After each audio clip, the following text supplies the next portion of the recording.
Apa itu bulan strawberry? 97,7 Pro 2 FM, teman terbaik kamu. Pada selamat pagi teman Pro 2. Nemenin kalian semua di pagi hari yang cukup cerah ini di Kamis Manis. Semoga hari ini berjalan dengan baik dan juga lancar ya teman-teman. Dan buat yang lagi di jalan, udah siap-siap, hati-hati di jalan. Atau bahkan yang belum siap-siap masih ngantuk-ngantuk gara-gara tadi malam tuh begadang nungguin strawberry moon. Kalau aku sendiri ya, pas aku cek-cek gitu ya di daerah rumahku tuh nggak kelihatan bulannya. Cuman mungkin di beberapa daerah di Manado atau bahkan Sulawesi Utara bisa ngeliat gitu, bisa ceritain ke kita juga. Dan buat yang belum tahu strawberry moon atau bulan strawberry ini apa sih?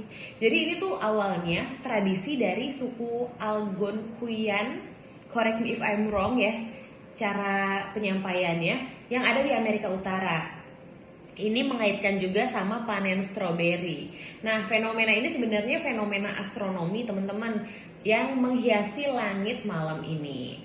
Yang kita tahu tadi durasinya tuh dari 11 Juni malam sampai 12 Juni terbitnya matahari. Dan bulan purnama ini juga bakalan muncul sebagai bulan purnama yang paling rendah, dan ini udah terjadi sejak 2006.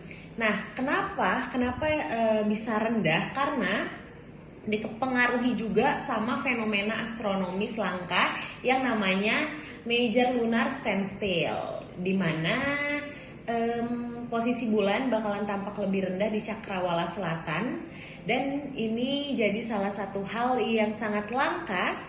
Dan tadi yang aku bilang udah terjadi sejak 2006. Jadi buat kalian yang melihatnya gitu kan, sayang banget Kak, aku nggak bisa ngelihat. Tapi buat kalian yang ngelihat, bagaimana, apakah dia secantik itu?